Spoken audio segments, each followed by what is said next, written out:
Welcome to Have Toga Will Travel, a podcast exploring the Mediterranean world, ancient and modern, through the eyes of two former classics professors. I'm Emily. I'm Cam. And we're your hosts. So here we are at the beginning of an exciting episode. It's the third episode in a series that we're doing on the Persians and the Greeks. So if you've missed the first two, maybe you want to go back and have a listen to them. In the first one, we talked a little bit about the rise of the Persian Empire under its founder, Cyrus the Great. And in the second one, we talked about his son Cambyses and then Darius, who became king after Cambyses died. And that's a great episode featuring a bunch of kooky stories about the kinds of shenanigans that both Cambyses and Darius got up to. Today, we're going to focus on Darius' son, Xerxes. And what we're going to talk about is the fateful moment in the late 480s when Xerxes decided to invade the Greek mainland. There's a lot to talk about when it comes to Xerxes, so we're going to split this up into two episodes. Today, we're only going to get as far as the Battle of Thermopylae, and this will still be probably our longest episode so far. So the last episode ended with the defeat of Darius' commanders at the Battle of Marathon. And we talked about the Battle of Marathon a great deal in our first episode. And our first episode ever. Yes, our first episode ever. And so this campaign was a failure on the part of Darius. It had been designed to bring the Athenians to heel, whom Darius had seen as rebels against Persian power. Now, after the failure of the Marathon campaign, it seems possible, even probable, that Darius would have tried again, especially given the fact that the Persians had been clearly expanding in the west throughout his reign. And of course, the Greek historian Herodotus certainly thought that the Persians had their designs on all of Greece. However, whatever Darius' intentions were about going back and teaching Athens a lesson, he gets distracted by a couple things, you could say. So number one, there is a rebellion in Egypt that he has to go deal with. And then number two, he dies sometime late in 486. So this is after ruling for 36 years. And he is thus unable to pursue revenge against Athens. I'm told that dying can be pretty distracting. I have that on reliable authorities. Really? Should we check your sources on that one? Maybe. I can give you footnotes later. Okay. Anyway, when Darius died, his son Xerxes became king. Kshayarsha is his Persian name, yes.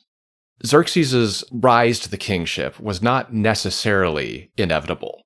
And that's because Darius, like many Persian aristocrats, was polygamous, and he had sons with at least two different wives that we know of. Yeah. Now, and Xerxes was apparently not the oldest of his sons. According to Herodotus, the oldest son of Darius was a man named Artemision. He was the son of Darius and the daughter of one of Darius' close supporters, a man named Gobryas.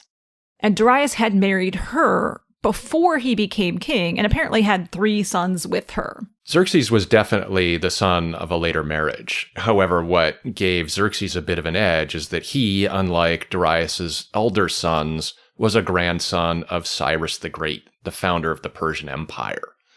His mother was, in fact, Atossa, the daughter of Cyrus the Great, sister of Cambyses and of Bardia, the Bardia whom Darius and his supporters had probably killed so that Darius could become king, and she became one of Darius' wives after Darius ascended to the throne. Yeah, and of course this is the same Atossa that comes up as a character in Aeschylus's Persians as Xerxes' mother. Definitely.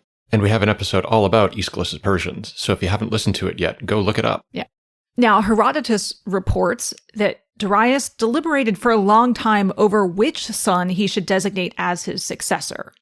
And clearly, he ultimately settled on Xerxes, possibly simply because Xerxes was the oldest of his sons, who was also a direct descendant of Cyrus. But it's quite possible that decision could have gone in a different direction. Yeah, and Xerxes himself seems to have been a little sensitive about this issue. There is an inscription commissioned by Xerxes, which has been found at Persepolis, Darius' royal city. And in that inscription, Xerxes recognizes that he was only one of Darius' sons, and thus not necessarily the person who was fated to become king.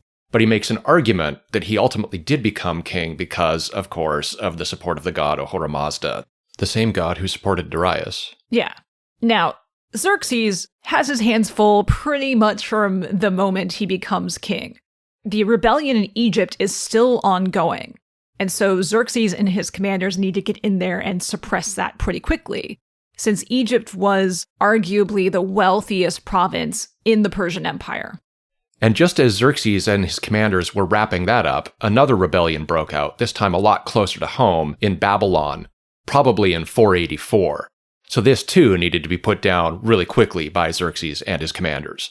So it wasn't actually until a few years after he became king that Xerxes was able to turn his mind to other things and to pursue projects of his own. Now, the project that Xerxes is going to pursue that will come to define his reign, at least from the point of view both of Herodotus and modern historians, was the invasion of mainland Greece. Now, why Xerxes settled on this project is a question we can't answer precisely. We don't have any firsthand account of why he chose to do this or how he made his decision, and we don't have any Persian records that elucidate this decision. We really just have Herodotus. Yeah, so we're kind of a prisoner to Herodotus' interpretation.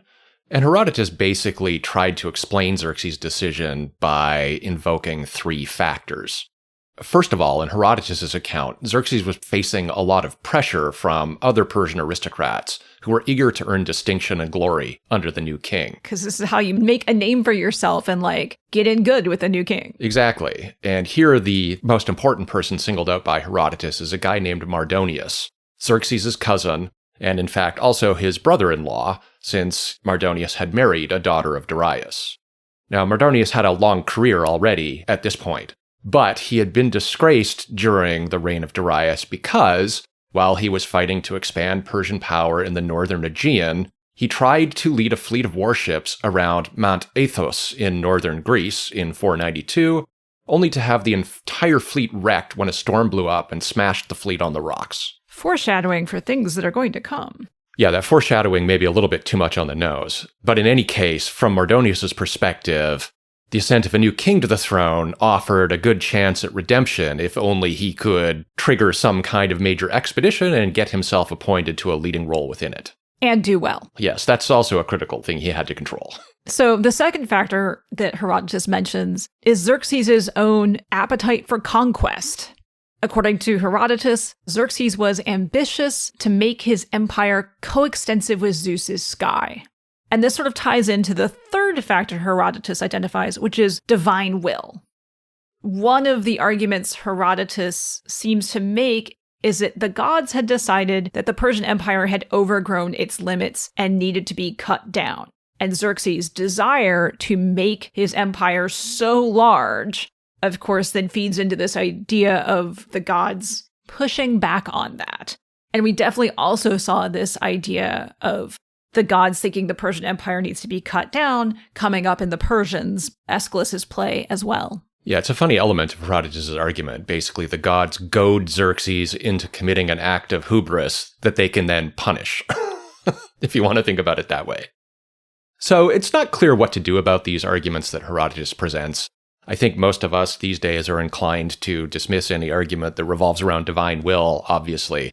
But the other two arguments are not totally implausible. Mardonius' ambition, the ambition of other Persian aristocrats, and Xerxes' own ambition to do something great. But all that said, it's possible to get into this in a little bit more detail by looking at some sources that get into Persian views of kingship and empire. Now, we've touched on some of these already in the previous couple of episodes, but just to remind you, the Persian kings, from Darius onward at the very least, did have a strong ideology emphasizing their role as the agents of the god Ahura Mazda and their mission to bring order and peace to a world that was in chaos. And you can imagine how that ideology, if you're trying to live up to it, will drive a certain amount of imperial expansion. Secondly, the Persians are heavily influenced by royal symbols and ideologies used by rulers in Near Eastern empires that came before them. And especially here, we're talking about the Assyrians and the Babylonians. The rulers of those empires memorialized their campaigns in inscriptions, and in particular, they really focused on campaigns where they campaigned up to and across the frontiers, and especially across the seas that were, in the ancient conception of geography, thought to lie at the four corners of the world. So given these views of empire and the world and geography, it's easy to see how a new Persian king like Xerxes The grandson and the son of two kings famous for their conquests felt a lot of pressure to perform a similar feat. Additionally, mainland Greece probably looked like a natural target for this kind of imperial campaign, if Xerxes wanted to lead one in person, since Darius had laid the groundwork already by campaigning across the sea in that part of the world and, notably, had failed. So, Xerxes can show his dad up. Yes. Now, having made the decision to lead a campaign against mainland Greece, Xerxes and his people began to plan it meticulously. Preparations for this invasion probably began shortly after Xerxes suppressed the Babylonian rebellion, so probably sometime in 484. So 4 years before the invasion is actually going to happen. And the reason it took so long was there were a lot of pressing projects to complete before the invasion itself could kick off. One of the most pressing projects was the construction by the Persians of a canal across the Mount Athos Peninsula. Xerxes and his commanders were both definitely anticipating a campaign by both land and by sea, and they were worried that what had happened to Mardonius in 492 could happen again, and they really did not want to see another major fleet wrecked on the rocks of Mount Athos. So they decided to engineer a canal that would enable ships to bypass the dangerous waters around Mount Athos by simply cutting across the peninsula instead. Now, Mount Athos is on a very narrow peninsula that projects like a long finger from a part of northern Greece called the Chalkidiki into the Aegean Sea. The narrowest part of it is about 2 kilometers or 1.25 miles wide. And the Persians spend 3 to 4 years cutting a canal here, right? And of course, this is hand tools only, all of that. And what's kind of cool is that you can still see remains of it. The canal itself has been silted and filled in and is no longer open to the water, but you can actually still see like the chisel marks and stuff in the stone where the Persians carved this out. Yeah, it's pretty cool. And that's only one of the major projects that the Persians were undertaking. The other thing they were doing during these 4 years of preparation was constructing a series of enhanced fortifications and supply depots at several places in the northern Aegean that they already controlled. And of course, as the date for the invasion drew closer, they also started a major wave of shipbuilding, both warships and supply ships. Now, this shipbuilding activity was presumably happening in key harbors in Phoenician cities of the Levant and in Greek cities in Anatolia and on the southern coast of the Black Sea. These were the cities that were generally charged with equipping and crewing fleets in the Persian service, and so that's presumably where this shipbuilding activity was happening. And one weird aspect of this was the Persian decision to manufacture a bunch of cables that could be used to string together a pontoon bridge. One of the things the army was clearly going to have to do was cross the Hellespont, that is the modern Dardanelles. This is a narrow channel that connects the Aegean Sea with the Sea of Marmara. For your World War II buffs, this is not far from Gallipoli. Right, Gallipoli is on the European side of the Dardanelles. Yes. Anyway, according to Herodotus, Persian engineers constructed a whole bunch of cables made out of either papyrus, that's a variety of plant that grows in Egypt, or flax. These are different kinds of plants that have different kinds of properties. And if you want the nitty-gritty details, papyrus will give you a cable or a rope with a high breaking strength. It's very stiff and very strong, but it doesn't have a lot of give, whereas flax will give you a rope or a cable with a high tensile strength, which means it can stretch a little bit more before it totally fails. And they're both fibers that cope well with being wet, because they are water plants. Yes, and we'll come back to these cables in a bit when we talk about the crossing of the Dardanelles. Yeah. Now, after all of this preparation, finally, an order is issued to those chosen for the army of the invasion to assemble at a place called Kritala in Cappadocia, which is roughly now north-central Turkey. And this is probably happening sometime in the summer of 481. Right, so by 481, things are well underway. And in the spring of 481, Xerxes himself finally set out in person to take command of this expedition. He seems to have set out probably from Susa, one of the Persian Empire's primary royal capitals, now situated in what is southwestern Iran. It's about 25 miles from the southeastern corner of Iraq and Iraq's border with modern Iran. Xerxes' ultimate destination is going to be Sardis. We talked about Sardis last time. It is in western Turkey. It was the former capital of Croesus' kingdom, his Lydian kingdom. and was the Persian administrative capital of the western provinces. And the distance that Xerxes is going to cover between Susa and Sardis was over 1,600 miles, or 2,700 kilometers. Yeah, that's a long way to go. Yeah. The Persian Empire was really, really big. 1,600 miles or so from its western frontier to Susa, and maybe an equal distance from Susa to sort of the far reaches of the empire in what is now modern Pakistan. Now, the Persians were capable of covering this distance pretty quickly.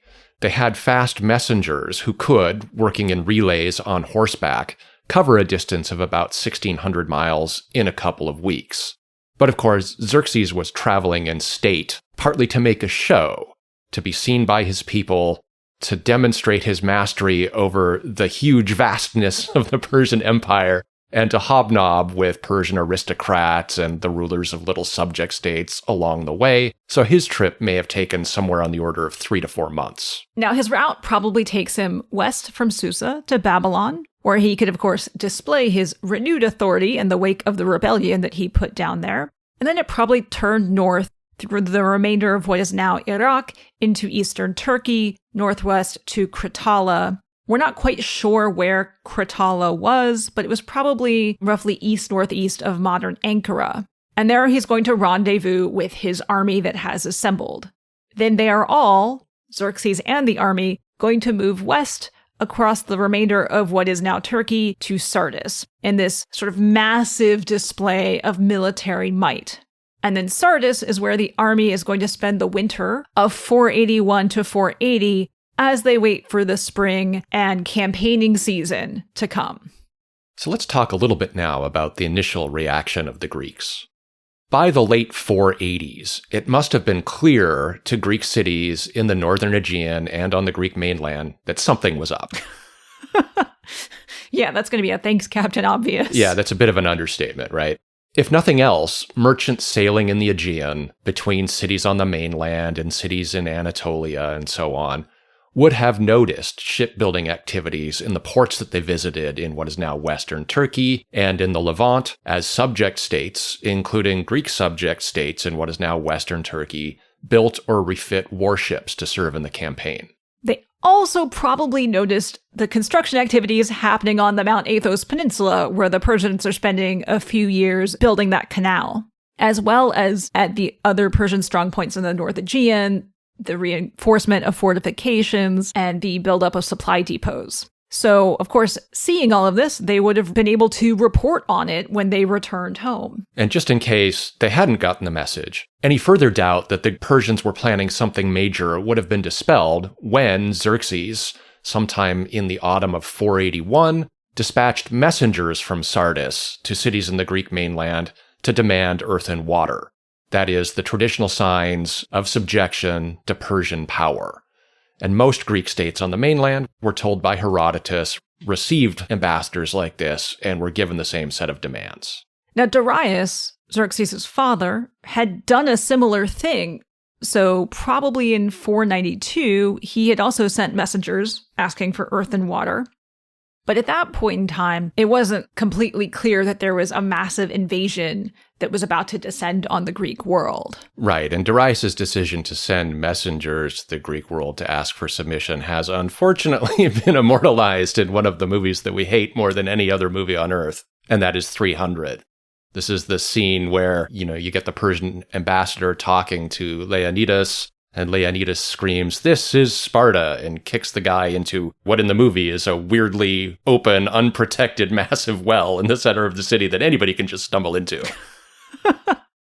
Did that actually happen? Well, Herodotus says that, yes, the Spartans chucked the Persian ambassadors into a well, and likewise the Athenians chucked ambassadors that showed up to Athens in 492 into the pit used to execute criminals. Yeah. And that actually becomes relevant a little bit later in Herodotus. There's another story that looks back to that, which we'll get to in a few minutes. Now, of course, in 481, the circumstances are different than they were in 491, because now in 481, it is quickly apparent that a massive invasion is coming and that Xerxes himself is present at Sardis. So he is keeping close tabs on what's happening with these messengers. Now, Xerxes' demands for submission undoubtedly caused a whole bunch of panic and a wide range of reactions in different Greek city-states. Undoubtedly, a bunch of Greek city-states thought it was probably best to simply submit because there was no practical way they could defend themselves against a full assault. Remember, Greece is not a political unit at this moment in time. What you've got is a Greek world consisting of dozens, hundreds of independent little city-states. And in particular, Greek city-states along the North Aegean coast would have been particularly vulnerable to Persian attack, both by land and by sea. So for cities in that position, surrendering just seemed definitely to be the path of least resistance. Now, on the other hand, some city-states saw Xerxes' demands as an opportunity.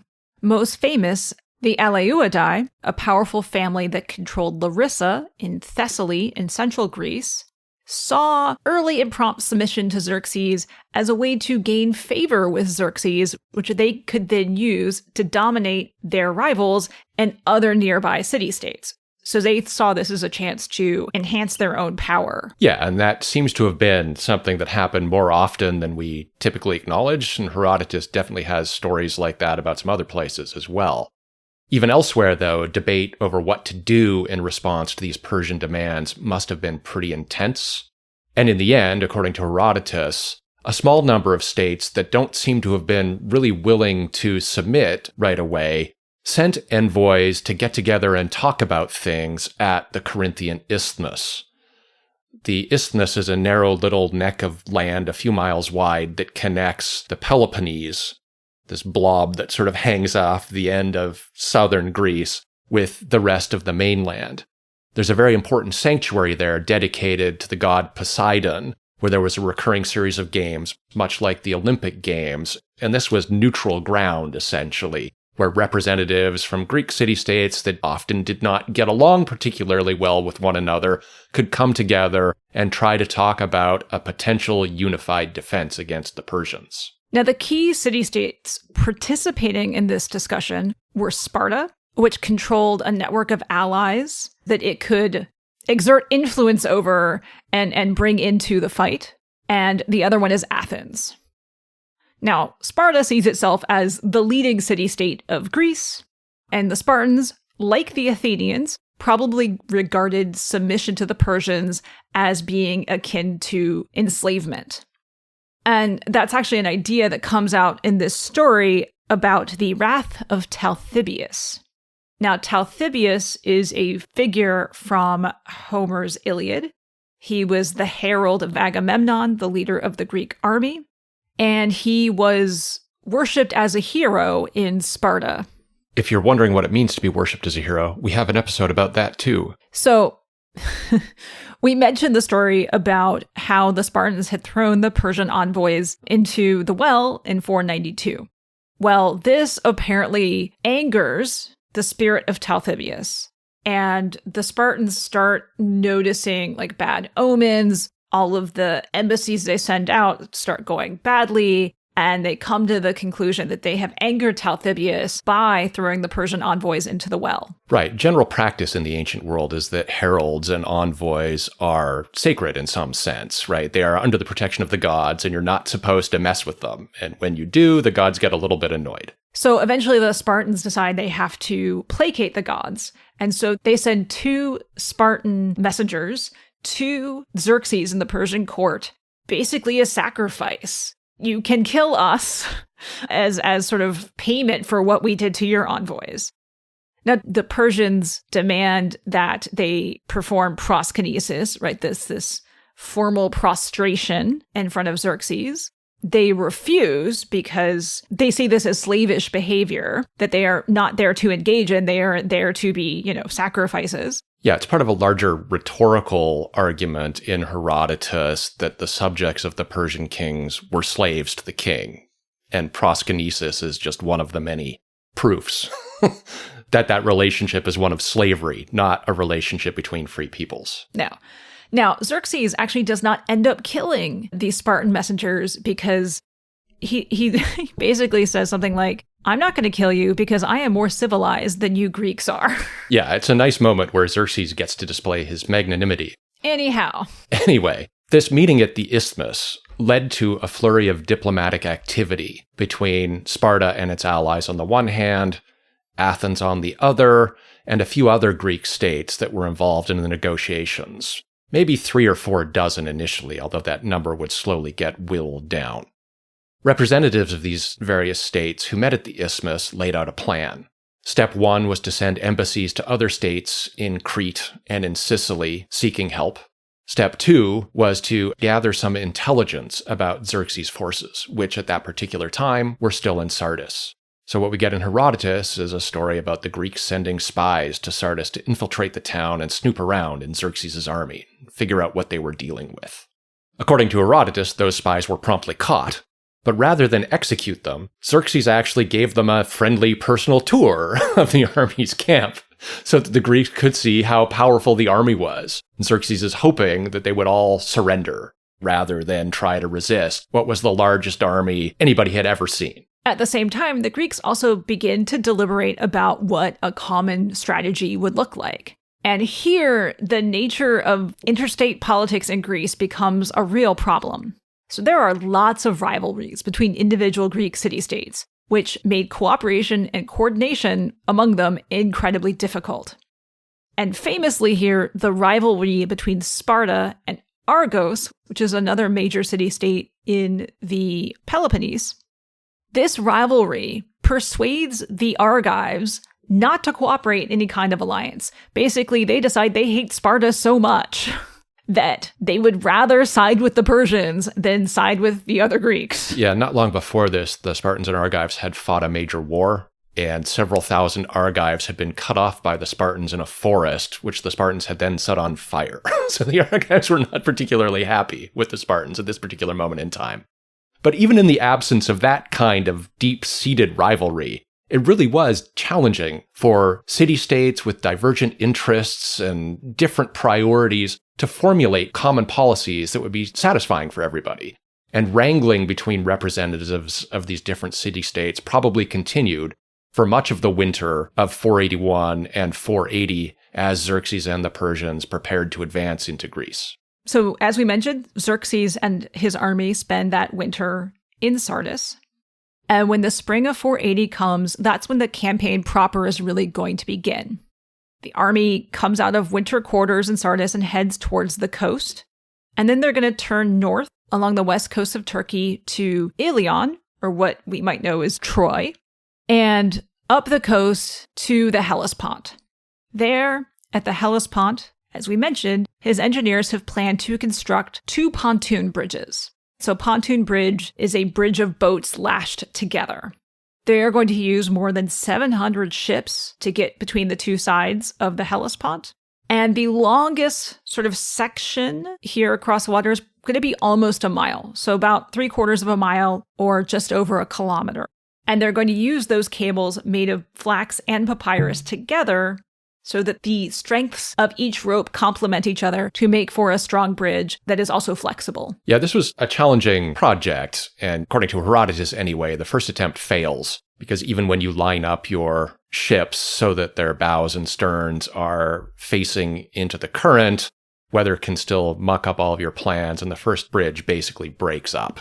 So they have to reconstruct this thing and fix their cables and all of that, and this leads to a very famous moment dramatized by Aeschylus in the Persians, where Xerxes orders his people to take whips and punish the Hellespont for breaking up that first bridge. And for both Herodotus and Aeschylus, this becomes proof positive of Xerxes' hubris. He has attacked the Hellespont, which is conceptualized as a divinity, and that's just something you can't do. Conceptualized by the Greeks as a divinity. Yes. But by Xerxes too, at least in the Greek version of the story. Okay, fair enough. Yes. Anyway, using these bridges, Xerxes and his army crossed from Asia into Europe, stepping foot into Europe on the Gallipoli Peninsula, what was in ancient times the Chersonese Peninsula. A few days later, probably in May, they crossed the Hebros River, that's the modern Evros River in Greek, or the Meriç in Turkish, which is now the boundary between Greece and Turkey. And there they paused for several days at a Persian strongpoint, a place called Dariskos, where there were a bunch of supplies laid up. the army rested a bit, and, famously, Xerxes counted his forces. Now, Herodotus gives us some detail here about both the number and composition of the Persian forces. Herodotus claims that between the infantry and the cavalry, so the land army as a whole, there is 1.7 million warriors. And then in the navy, there are 1,207 triremes, each of which would have been crewed by about 200 people, which gives us just under 250,000 personnel, 241,400 to be precise. Herodotus also gives us a lot of detail about the composition of Xerxes' forces. He tells us that the oarsmen and sailors in the fleet were mostly Egyptians, Phoenicians, and Greeks, along with a few other people from Anatolia, that is, residents of coastal cities on which the Persians depended for their naval manpower. The Marines stationed on each ship, on the other hand, there were about 30 per ship, were Iranian, these people recruited from the central Persian heartlands. But then, in a famous extended passage, Herodotus describes a land army recruited from literally every single people in the empire.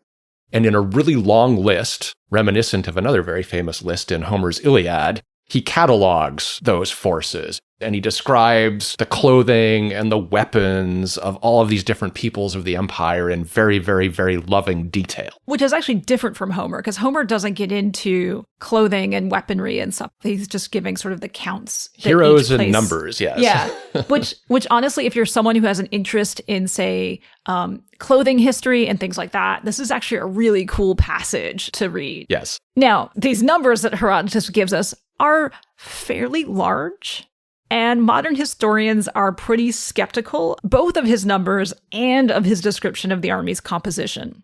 Now, the number is just implausible, mostly on logistical grounds. Ancient empires, even the most powerful, were incapable of mustering and moving a force that size while also keeping it fed and watered. Especially when it's got like horses and Yeah, like talk to anyone who's been in the army, and like logistics are what will make or break anything. That's why you're never supposed to get involved in a land war in Asia. So modern guesses put the land army at several tens of thousands to maybe the low 100,000s. And the fleet was probably coming in at more like 300 triremes. People are also skeptical about Herodotus' descriptions of the composition of the army. And the problem here isn't that the Persians could have recruited troops from all over the place. It's that even though Herodotus describes an army recruited from all over the place, when he actually describes the fighting, the peoples he mentions are far more limited. Mostly he talks about Iranians from the central heartland of the Persian Empire, the Persians themselves, the Medes, and the Kissians, and also nomadic peoples called the Sakai. This is a term that refers loosely to people from nomadic groups living in a fairly broad area ranging from the Caspian Sea to modern Afghanistan. Apart from these guys, the only other people who really get mentioned in actual descriptions of the fighting are Greeks from subject states that had already submitted to Xerxes or been conquered in the previous generation. And this is not to say that there was absolutely no one from, say, India or a place like that. But most historians these days think that Herodotus was influenced mostly by Persian presentations of their empire, either in some kind of written text or the relief inscriptions that you get at a place like Persepolis, where there really are representations of people from all over the world. All this said, it's easy to see why the Greeks probably thought Xerxes had brought the entire rest of the world marching against them. Even with an army that was, say, 80,000 soldiers, so a sort of middle-ish estimate, that army would have seemed unbelievably huge to residents of most Greek city-states. Because most Greek city-states could typically only muster a military force of a few hundred or maybe a few thousand soldiers. So we're talking about an army that, even at a moderate estimate, is going to be an order of magnitude and more larger than what any Greek city-state could put together. Yeah, it's a lot of people. Yeah. Now, after resting this massive army at Darius for a bit and giving the ships a break as well, Xerxes then ordered army and fleet to move westward across the northern Aegean, that is, ancient Thrace, keeping pace with one another as they moved. And again, there was a logistical challenge here. It's hard to keep an army fed, especially an army of tens and tens and tens of thousands of people. The easy way to do it is to ship supplies. So the fleet wants to pace the army to keep the army supplied. But the other concern here is that the ships being used in this particular campaign, as we've mentioned in previous episodes, were oared warships that had really large crews and not a lot of space on board. So in order to allow your crews to eat and sleep, you really have to beach those ships every night to let them off. So the land force has to be present to provide a fairly secure beachhead.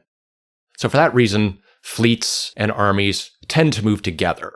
And Xerxes' fleet and Xerxes' army would have moved westward across northern Thrace in tandem with one another.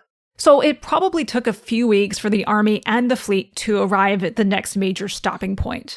And that's a place called Therma, which is near modern-day Thessaloniki. And that in antiquity was on the border between the ancient kingdom of Macedonia and the Chalkidiki Peninsula. And they probably got there in mid to late July.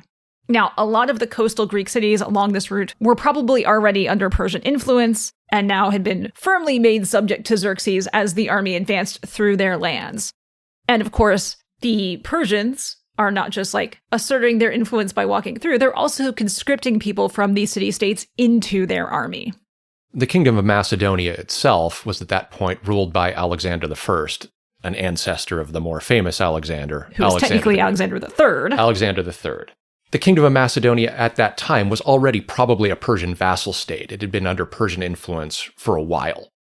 Later, this would cause Alexander I some embarrassment because, of course, the Greeks are going to do rather better than anybody expected against the Persians. And interestingly enough, what you get in Herodotus are a bunch of stories that seem to paint a portrait of Alexander as somebody who was secretly working for the Greeks all along.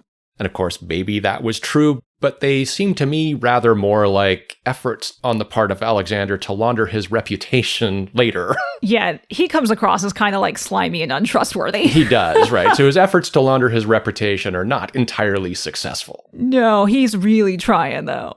Oh my goodness, he's a special boy in Herodotus. Anyhow, while this is going on with the Persian army, the Greeks have not been just like twiddling their thumbs. All of this diplomatic wrangling that had been going on does actually produce the first major strategic decision these Greek city-states are going to make. There'd been appeals from several city-states in Thessaly, in sort of northern central Greece, which bordered Macedonia, asking for help. And so the Greeks decide to send a force to defend the Tempe Gorge. Now, this is one of these sort of narrow points that the Persian army is going to have to pass through. It's a narrow river valley. It's about 60 miles southwest of Thessaloniki, and it sits between Mount Olympus, yes, that Mount Olympus, and another mountain called Mount Ossa. And this is really the route that's going to give access from the coast into northern Thessaly. According to Herodotus, the Greeks sent about 10,000 infantry to help the Thessalians hold the pass. But, curiously, they abandoned the position shortly after arriving there. We don't really know why. Herodotus blames it on the fact that the Greeks got there and discovered that the position could be easily turned. There was another pass around a shoulder of Mount Olympus that could sort of get the Persians around the Tempe Gorge. And to be fair, there are other passes that can get you around the Tempe Gorge, although this seems like a weird mistake for the Greeks to have made, especially if they're being advised by Thessalian supporters. Yeah. So people have fumbled for other explanations.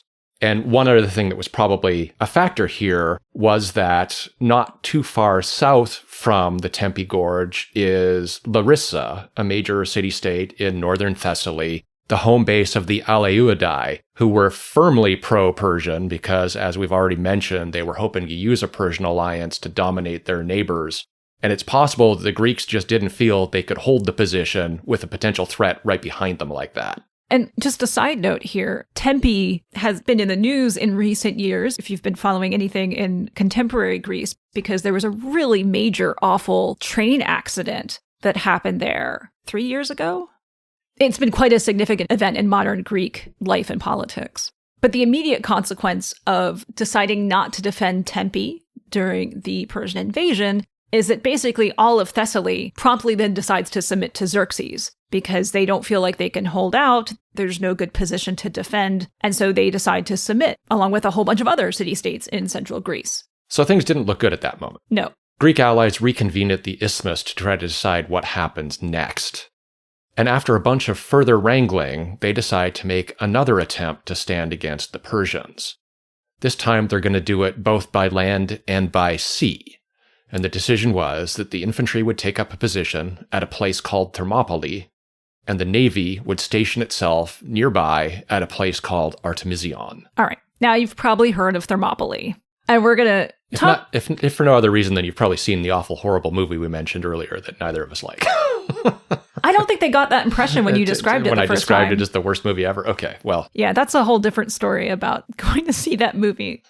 This is going to be a random aside, which feel free to cut later. We decided we had to go see it like out of professional whatever obligation because our students would be watching it. And so we were in Virginia and went up to a second, third run even movie theater near George Mason.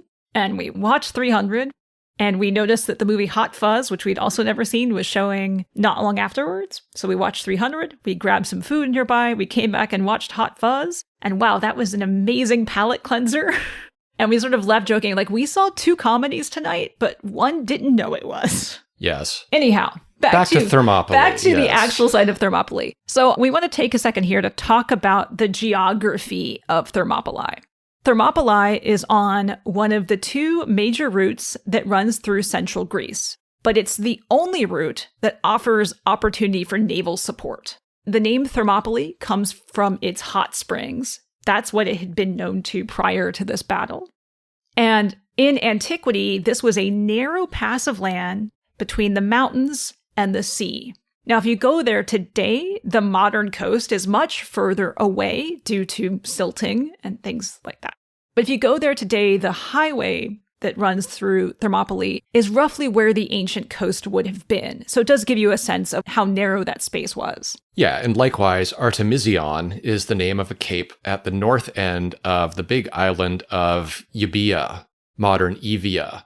Artemision was named for a sanctuary of Artemis situated there on the north coast of the island, and later it came to give its name to the strait that runs between the island of Euboea and mainland Greece. Now, that strait is important because it essentially gives access to the Malian Gulf, that is the waters right outside of Thermopylae. So ships bound for further south in Greece either enter the Malian Gulf and continue south between Euboea and the mainland, or they have to sail all the way around the big island of Euboea. But if you want to provide naval support, you can't sail around the island, you got to go through the Gulf. Now, this geography dictates the strategy and tactics of both sides of this fight. As we mentioned, the Persian land army and its fleet are codependent on one another. So the Persians want to move the army and the fleet in tandem along the coast. So they want to control both Thermopylae and the Straits of Artemision. The Greeks want to control both places equally badly to block said Persian advance. So, with the plan set, the Greek forces gathered and headed toward Thermopylae and Artemision as the Persian army began its advance through the Tempe Gorge into Thessaly. The Greek fleet was really big, again by ancient standards. According to Herodotus, there were 271 warships. Slightly under half of these were Athenian ships crewed by Athenian oarsmen. And it's worth stressing that a fleet of this size would have demanded a lot of manpower. We're talking about at least 170 oarsmen per ship and maybe about 30 Marines. So this was working out to a naval force of about 54,000 people. And that is actually more than the total adult male manpower of even really big Greek city-states like Athens. Yeah, Athens at the time had an adult citizen male manpower of probably only 30,000 people. And Athens was an order of magnitude bigger than a lot of Greek city-states. Yeah. So this is a lot of people rammed into these hulls. By contrast, the infantry force that the Greeks sent to Thermopylae seems shockingly small. Herodotus suggests that it amounted to somewhere between only 6,000 and 7,000 heavy infantry, that is, people equipped with some kind of body armor, a large shield, and close-range weaponry, supported by an unknowable number of lighter-equipped infantry, some of whom were undoubtedly the enslaved attendants of the heavy-armed. Herodotus goes on to say that there were about 2,400 heavy infantry from the central and southern Peloponnese, including the famous 300 Spartans, whom we'll have to touch on in more detail in a bit, obviously, who were in turn commanded by one of the 2 Spartan kings, a guy named Leonidas. Additionally, we have another 700 or so heavily armed soldiers from the northern Peloponnese, 400 from Thebes, and 700 from a small city-state called Thespiae. And both Thebes and Thespiae are located in central Greece in an area called Boeotia. And then finally, we have 2,000 troops or so from areas immediately around Thermopylae, so particularly the areas of Phocis and Locris. Now, no matter how big we think the Persian army was or wasn't, a force of 6,000 to 7,000 seems ridiculously small for the job it was assigned, right, to block that Persian army from advancing further into Greece. Although if the space is narrow enough, a small force can hold against a much larger force if the larger force can't use its numbers. Right, but you have to have a follow-up plan. That's true. Which the Greeks do not seem to have had. So the question becomes, why did the Greeks commit so small an army to the defense of the pass at Thermopylae? Herodotus does actually try to explain this.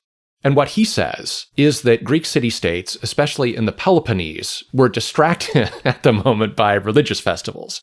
This is not the first time this has happened. It's not the first time this has happened. And I mean, the Greeks did take some of these festivals very, very seriously. Right? One was the Carneia, which was a festival celebrated in a lot of cities in the Peloponnese in honor of the god Apollo. And the other was the Olympic festival, because it was an Olympic year. So there was a big festival to Zeus happening at Olympia as well. And Olympia is in the Peloponnese. In the Peloponnese, in the Western Peloponnese.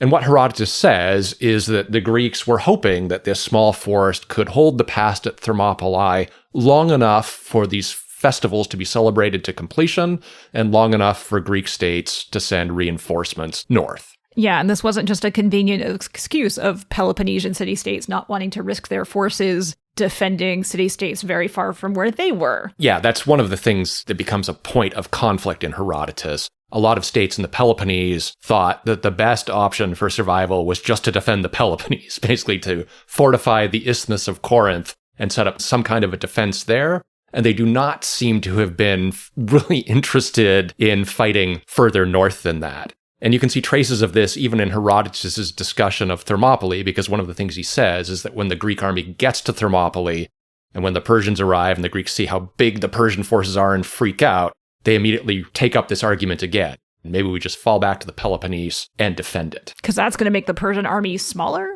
Yeah, right. Now, of course, another reason the land army might have been small that has nothing to do with Peloponnesian reluctance is that the fleet, as we mentioned, demanded a great deal of manpower. So city-states that were contributing to the fleet, like Athens and Corinth, probably didn't have a lot of extra manpower to commit to a land force. They're probably using most of their manpower in the fleet. Yeah, Athens and Corinth definitely had the biggest naval contingents there and really couldn't spare the manpower to do both things. I think you can still criticize the Spartans in particular, though, for only sending 300 people. We were busy. Yeah, we were also busy during Marathon. I mean, sorry, we have this religious festival we have to do, and we're not in immediate danger, so have fun. Yeah, it's hard to really sort out to what extent that's sincere and to what extent it's just sort of a smokescreen. A convenient excuse. To conceal the fact that there's a lot of pressure to just defend the Peloponnese. Yeah. Ultimately, it's hard to say what happened. But as we're going to see, the modest size of the land army in particular doesn't turn out great for the Greeks. Now, the Greeks probably arrive at Thermopylae and Artemision around mid-August. The Persians seem to arrive a few days later, although not without incident. At least at sea, we are told by Herodotus that a storm wrecks a number of Persian ships en route to Artemision. The fleet that shows up near Artemision, though, is still larger, according to Herodotus, than the Greek fleet. Yeah. But once both the Persian army and Persian fleet were in place, both the Persians and the Greeks seem to have waited. Mostly because, according to Herodotus, Xerxes expected the Greeks to grow increasingly anxious as they saw just how big his army and his fleet were, and to retreat rather than stand against him. Well, in all fairness, he's not completely wrong there, as we've discussed. Yes, the Greeks clearly did freak out a bit. But in the end, Xerxes was disappointed. Now, the Greeks have camped at the narrowest part of the Thermopylae Pass, and there's actually remains of an old defensive wall there at the time that was blocking part of the pass, and so the Greeks decided they could use that for their own defense. And not long after the Persian army arrives, of course, the Persians send spies out to take a look at what the Greeks are doing. And they see the Spartans outside the wall, exercising and doing their hair. And when he hears about this, Xerxes is quite confused. And he does not understand. And so he summons a man named Demaratus, who is a former Spartan king, who is now in the Persian court. And he asks him, what is going on here? And Demaratus explains to him, Spartans do their hair before battle. And so that this fact that the Spartans are doing their hair indicates that they really do intend to fight. We probably have to make a little bit of a digression here because there's another story that's often associated with this particular moment. Yes.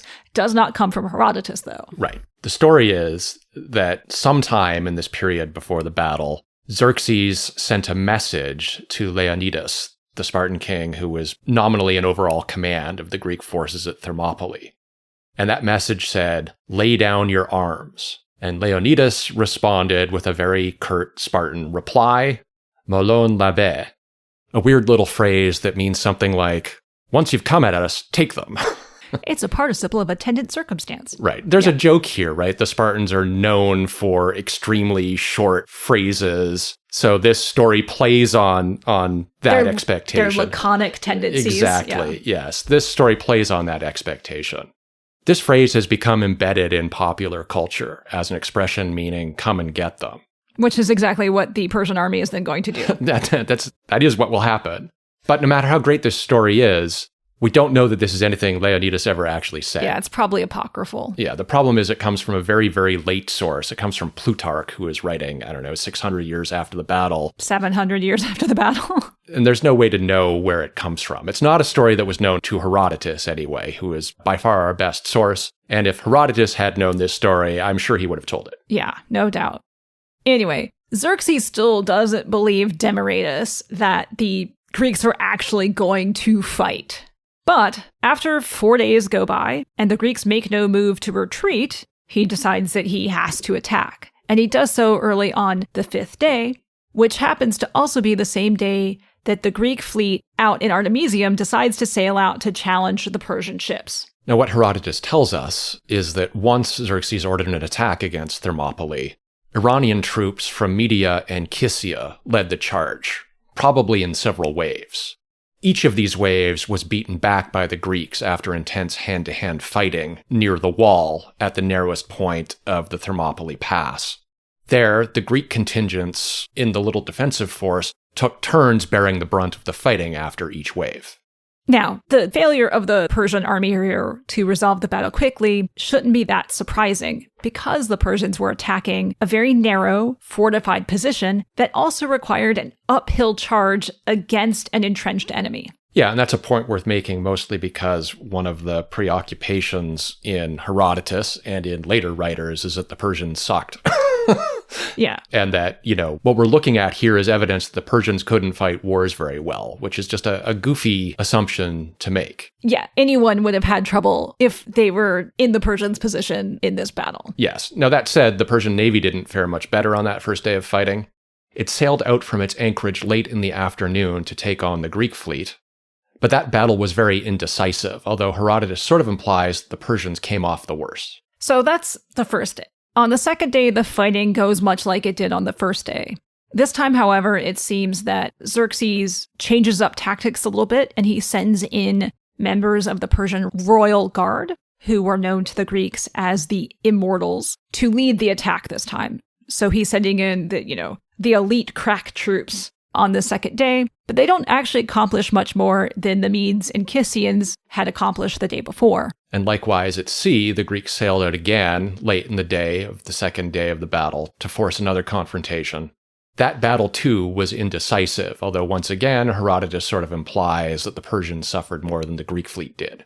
Now, at this point, Xerxes was undoubtedly frustrated, but he finally gets a lucky break, in that his people are contacted by a local man named Ephialtes, who offers to guide the Persians along a path that makes its way up a river ravine and then along the shoulder of the mountains overlooking Thermopylae, and then will come out behind the Greek position. So basically giving them a way to turn the Greek position. Yeah, and this would end up being a persistent problem with military plans based on defending the pass at Thermopylae. In subsequent historical. Yeah. It is a pass that can be turned if you can find that side path. And there are a bunch of historical moments where people do precisely that. In 279, a bunch of Gauls, for instance, invading Greece, turned the pass against Greeks trying to hold it. In 191, the Romans, fighting a campaign in Greece, would turn it.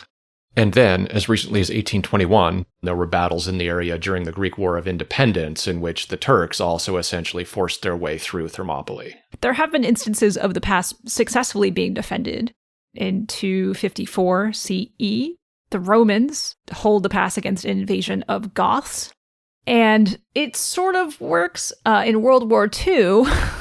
British and Anzac forces, technically, but Allied forces are attempting to stop or slow down the German invasion of Greece.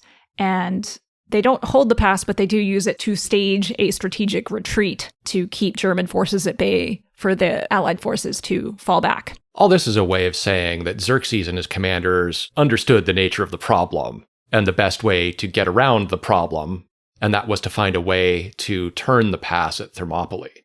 So when Ephialtes came forward, claiming that he knew a path that would take them around behind the Greek position, they pounced on it immediately.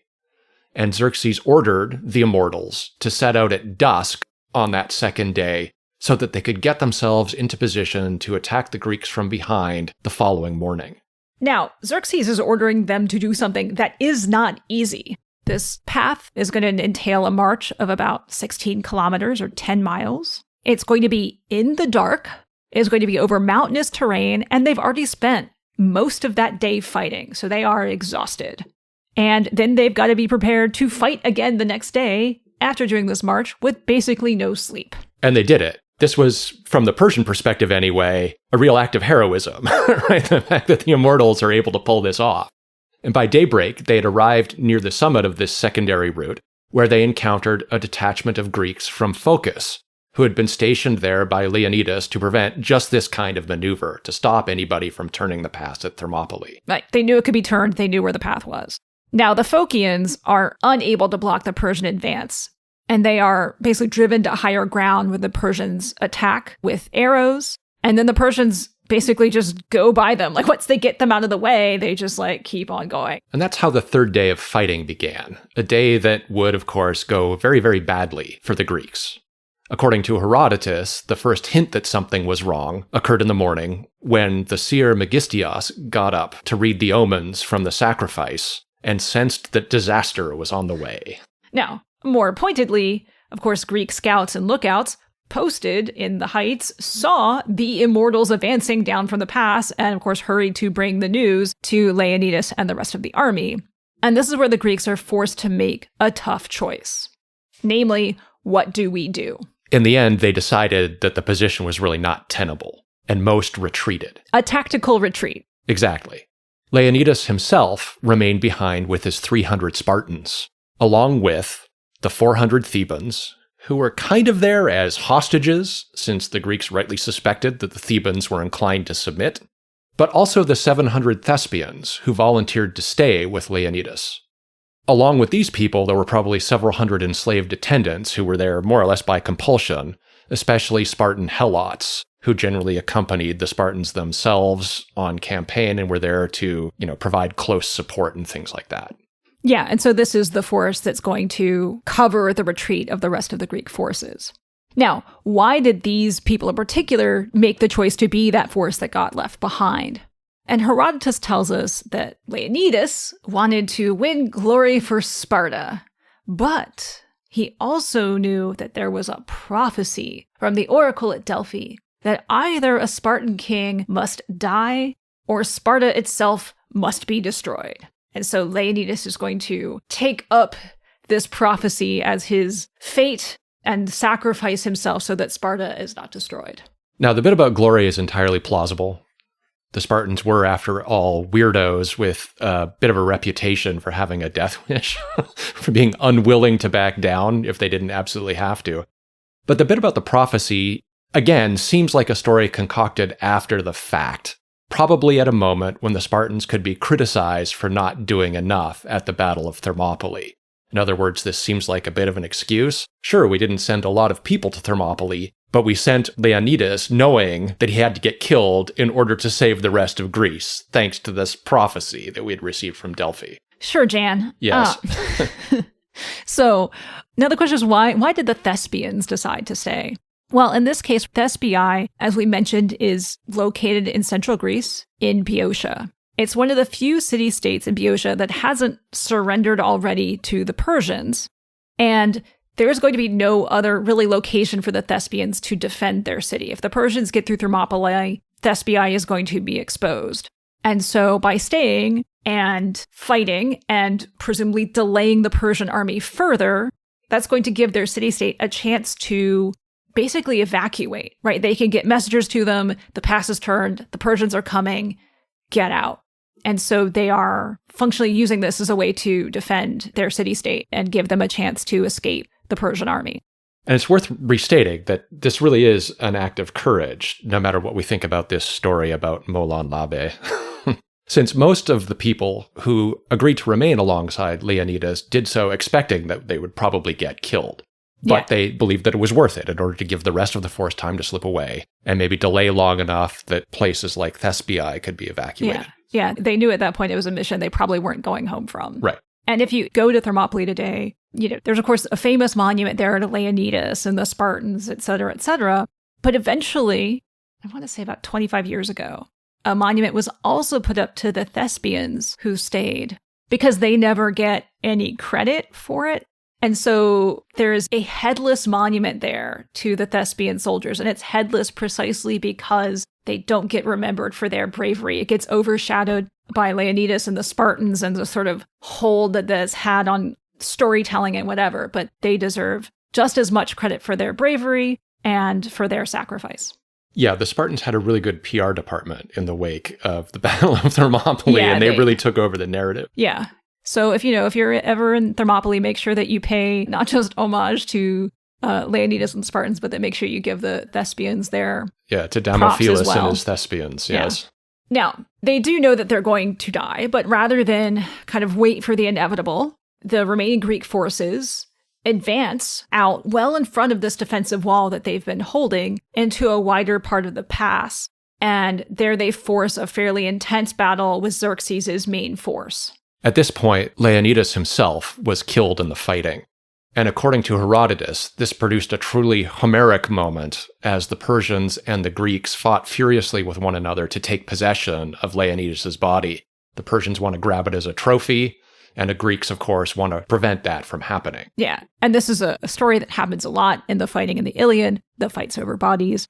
And it seems that in this case, the Persians fought quite bravely and stubbornly. Herodotus is full of imagery of unwilling Persians having to be whipped to go into battle, but at the same time, he also acknowledges that several of Xerxes' brothers died fighting in the front ranks against the Spartans and the Thespians on this last day. Right. They're doing exactly what Persian aristocrats are expected to do, essentially, right? Lead their men from the front. Yeah. Eventually, the Greeks were able to push back the Persians just enough to secure Leonidas' body, and they fell back, retreating through the wall to take up a final defensive position on a little hilltop behind their original position, all except for the Thebans, who surrendered to Xerxes.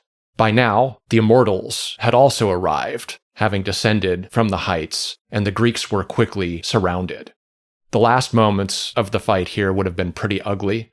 The Persians essentially showered the Greeks with missiles, mostly arrows, to weaken them, and then finally closed to finish off any survivors, and Thermopylae fell. Yeah. Cue moment of silence for the dead at Thermopylae. Now, simultaneously, we still have the naval battle ongoing. And on this third day, the Persians are finally able to do some real damage to the Greek fleet. And the Greek naval commanders had already made a decision that they should fall back when the news that Thermopylae has been lost reaches them, and that more or less clinches their decision that it's time to go. Now, there is a sort of last-ditch effort, so to speak, to save the expedition. As the navy is retreating, the Athenian commander, Themistocles, cuts a message in Greek into some rocks that encourages the Ionians, the Greeks from Anatolia, who are in the Persian navy to defect. And the message, according to Herodotus, is, you are wrong to play against your ancestral lines. At least you should adopt the position of neutrality. But if the Persians had too great a hold on you, deliberately fight below your best. That seems like an awfully lengthy message to scrawl into rocks when you're busy trying to retreat. It does. I'm sure there were attempts somehow to convince Greeks in the Persian army that they owed more loyalty to the Greeks fighting the Persians than they owed to the Persians. But yeah, do I believe this story? I'm not sure. In spite of that potential gesture of defiance from Themistocles, Xerxes at this point had a lot of reasons to feel good and to feel optimistic. His forces had defeated the first real resistance they'd encountered. Not only that, they'd won a pretty difficult fight at Thermopylae, and they won it through basically good, professional, tactical decision-making, finding a way around that pass, sending the immortals to surround the Greeks. And they could look at the weeks to come and see that the path through central Greece to Athens was now wide open. Maybe Xerxes even felt he'd be able to go home victorious within a couple of months. As some of you probably know, that's not what happened. No, but that is going to be stories for our next episode. That's right. So we'll continue this in a couple of weeks when we talk a little bit about Xerxes at the Battle of Salamis and about his cousin Mardonius at the Battle of Plataea. So until then, I've been Emily. I'm Cam. And this has been Have Toga Will Travel. Subscribe wherever you get your favorite podcasts, or follow us at havetogawilltravel.com or on all the socials. And if you have a question or a topic you'd like to see us cover, please feel free to reach out. And if you like this episode, tell a friend about us. Thanks for listening, everybody.